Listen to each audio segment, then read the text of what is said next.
ladies and gentlemen, my name is Mr. Bry Guy, and welcome to the Idiocracy.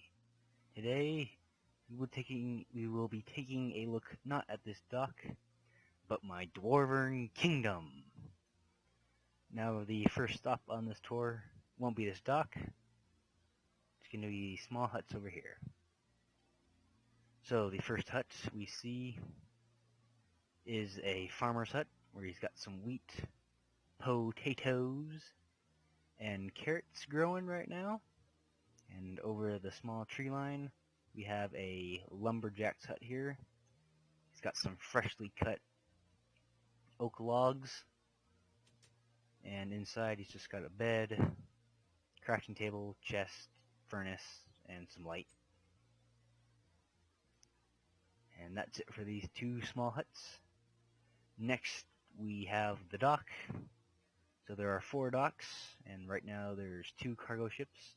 One has some nether quartz, and the other has jungle logs, acacia, and birch logs. And then finally, we have, well, not finally, we have, well, at least we have a passenger ship, and then my private dinghy here. So we're going to take a look inside the passenger ship here. So inside, there are 8 cabins. 4 in the front, 4 in the middle, and each one just has a bed, chest, torch. That's the same in these. And then in the very front, we have the crew quarters, and they have to share that whole room. The ship has a nice big deck area where kids can play around if they want. On my private dinghy, I have a nice, lovely chest here. Oak seat, very comfortable.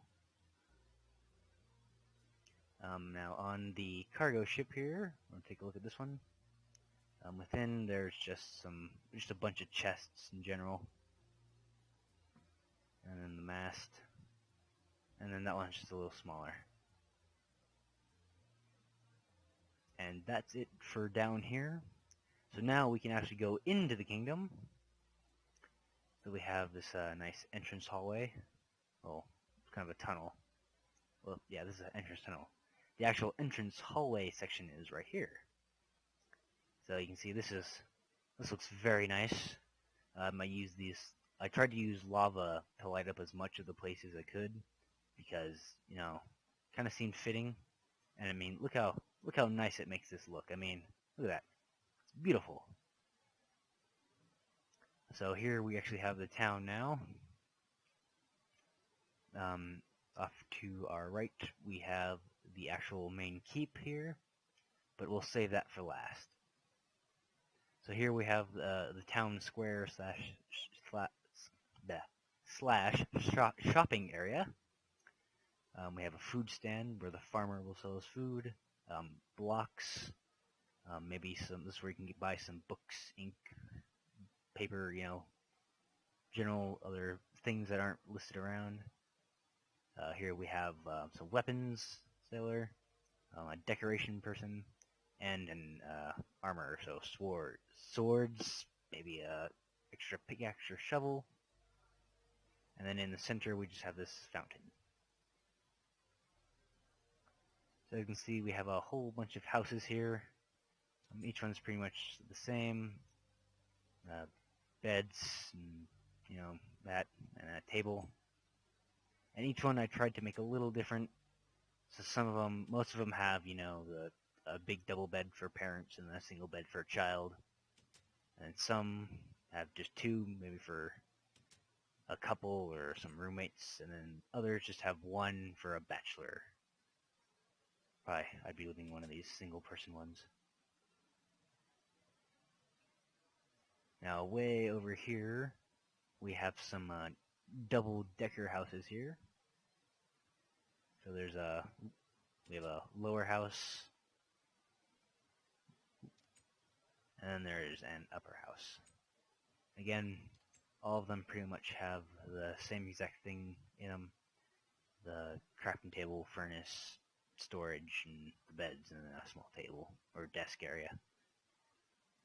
Here, we have a park area. Got some benches you can sit at, read a book. There's a frolicking cow playing in the fountain, having a great time there. And the park somewhat acts as a shortcut for the people way over there to get to the battle arena quicker. So in the arena, if you go right, you get a concession stand where someone will be cooking up food and selling it to you and making money. Now at the very end here, we actually have a way up to where the king and his family would watch it in this kind of box seat, I guess, where you can see pretty much a good majority of the arena. And they have a private fireplace where they can, warm up since it is kind of in a higher altitude. It's probably cold up here. And that would be it. That'd be it for this side of the arena. So now we'll go over to the other side here. Now, a fun fact about this area, when I first found it, I actually instantly saw where the keep would go. I mean, it was just kind of like, hey, this would make a good place for a nice dwarven keep. And I built it, and then slowly it's just started to expand. Now, if you go up these stairs, you get to the actual stands. You have the first section here. You got seats on the flat sides, and then on these corner areas, you just have to stand here and, cheer on your favorite gladiator. And now if you go up this one, you'll get to the very top row here. Again, the same, the edges, the flat areas, you get a seat. On the corner sections, you have to stand. And on here, you get a nice view of the surrounding area. Now, if you go through these doors here, you actually have where the gladiators themselves will be standing. And the entrance and maybe the ref or announcer will be standing here. You have one gladiator stand there, one stand over here, and the ref or some assistants can open all these.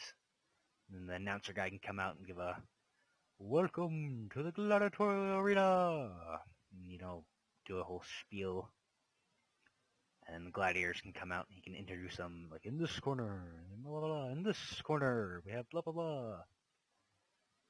And then he can quickly run back in here, and the assistants will quickly close up the gate, and then they can watch from in here as the two guys beat each other to death.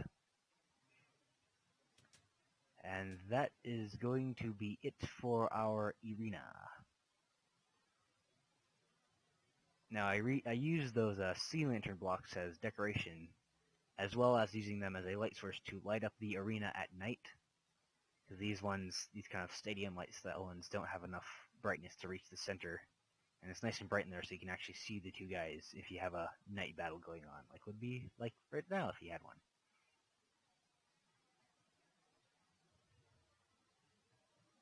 Now if we continue on, we get even more houses here.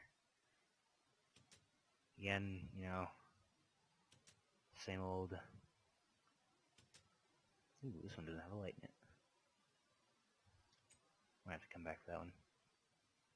Now, if you go up this side alley here, you'll actually go up to that watchtower way up there. Come on. We'll just fly up here. This kind of acts as a kind of beacon for ships in the lagoon, and as kind of a high vantage point, so some guards could be looking over the entire arena and the entire area, and they can, peek on the gladiator battle if there's one going on.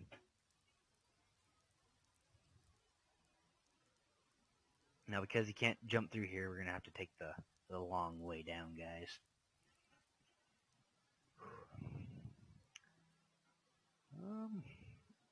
I hope you guys are enjoying this so far. I know I had a very fun time building this. Enough with the pleasantries. Back with the tour.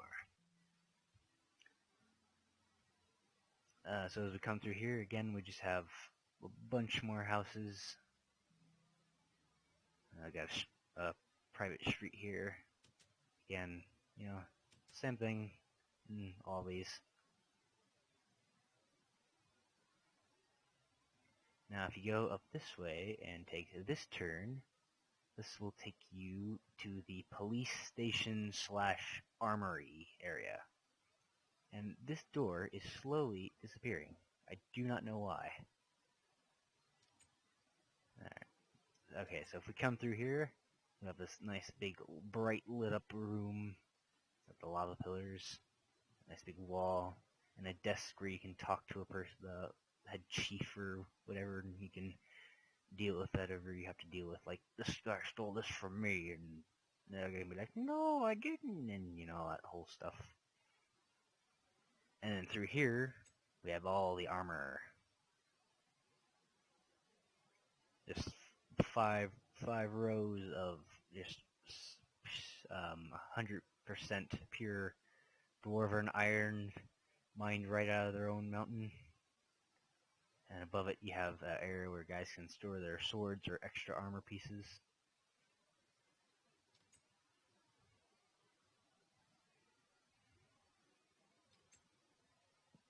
Oop.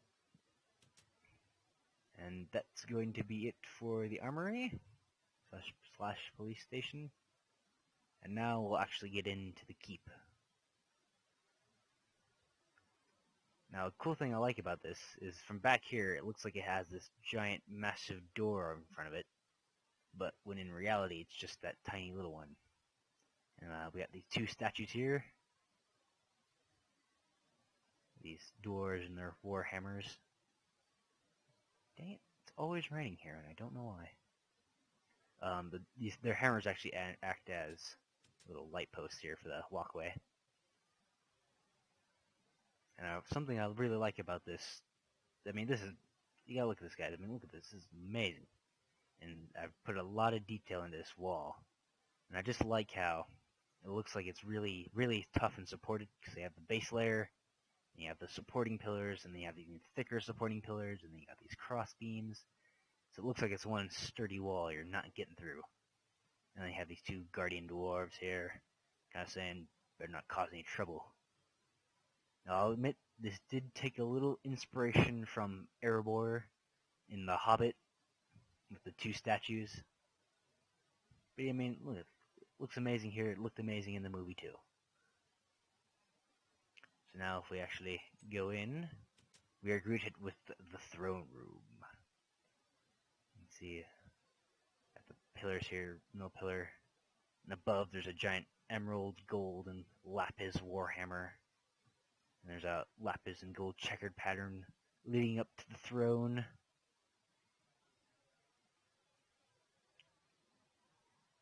And they have these giant pillars of lava lighting up the room, looking amazing.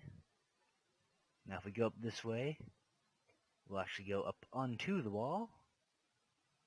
And this is where guards can be walking back and forth, looking over, making sure nobody's trying to do anything. And then up this very precarious spiral staircase, you come to this upper section here where if you're being attacked, archers can stand up here and snipe at anybody coming and trying to attack you.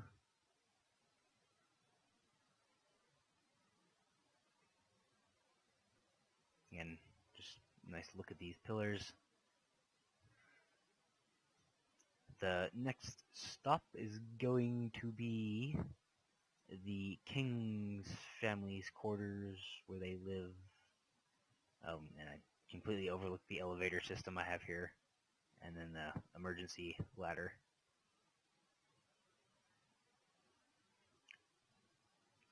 Ooh, excuse me. So here we have a... yeah, sorry guys, I had dinner earlier. Alright, where are we? Yes, so we have a table here where the family can eat dinner, or some, if you have some other high-ups come over, they can all discuss what's going on in their kingdoms. And there's an area here where the king can talk to his people, you know, make an announcement, and also he just gives them a really nice view of his fine, fine kingdom. Now, off in this little room, we have the kitchen here.